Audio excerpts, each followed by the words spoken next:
J'ai dit tantôt que le prix Trillium était ouvert à tous les genres littéraires.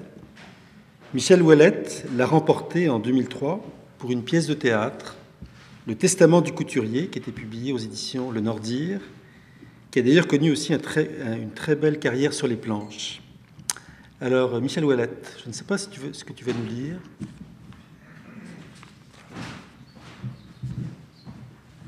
Michel Ouellette.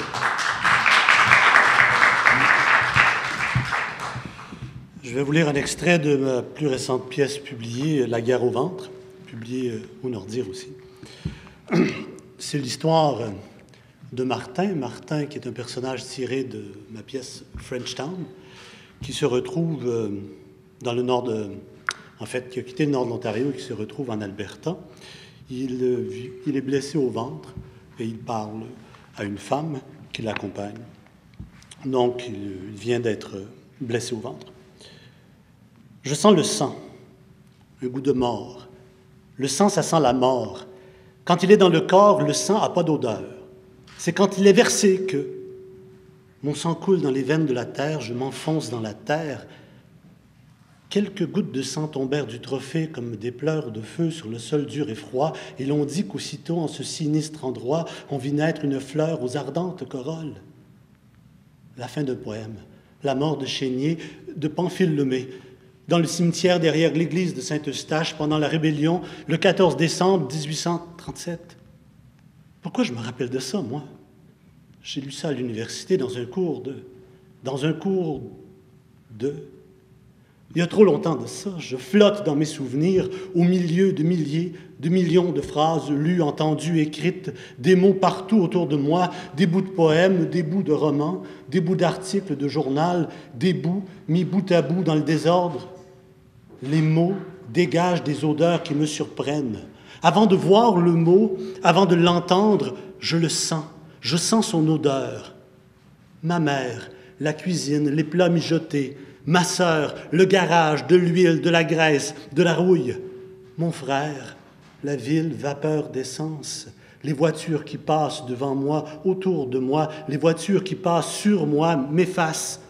Des traces dans le vent, parfum, arôme de café, haleine fétide, effluve féminin, puanteur de crottes de chien, senteur, baume, bouquet, des fleurs, des feuilles mortes, la terre noire, ardente corolle, corollaire, couronne, corneille, corbeau, un sac de poubelle éventré, mon cœur saigne, je saigne.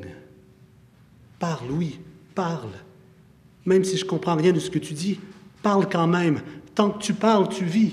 Reste avec moi, reste. Dans un cours d'histoire, l'histoire du Canada, mon histoire, l'odeur du vieux papier jauni dans la bibliothèque, l'odeur de la poussière sur des livres qu'on n'emprunte plus depuis longtemps. J'avais pris un cours d'histoire Pourquoi? C'était pas mon domaine d'étude, mais je voulais comprendre quelque chose. Pourquoi je parlais français dans une province anglophone? Pourquoi? Je voulais comprendre tous les pourquoi. Pourquoi? Qui j'étais? Ouvre les livres de poussière, l'humidité séchée des années, mes doigts sur le papier. Ouvre les livres. Il faut mettre de la pression sur la blessure, de la pression pour ralentir le sang qui coule. Ça va aller, ça va aller. L'histoire, avec une grande hache qui te fend en deux comme une bûche.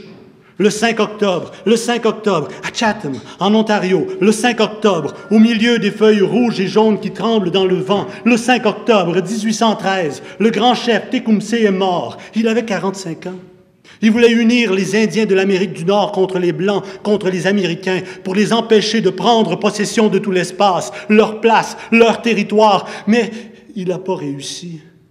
John! Tu réalises ce que tu as fait? T'as tiré sur un homme pas armé. Il va peut-être mourir.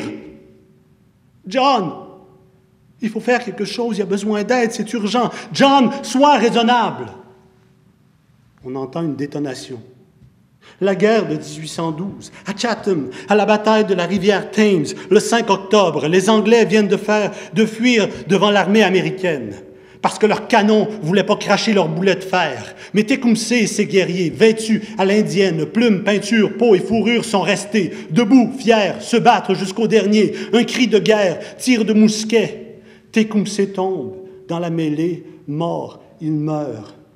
Puis son rêve d'unir tous les Indiens s'est perdu dans la fumée de la poudre à fusil noir. Tecumseh disparaît dans les feuilles rouges, dans les feuilles d'érable rouges de sang. On n'a jamais retrouvé son corps, disparu. Mais il faut se battre, il ne faut pas se laisser faire, lutter. Merci.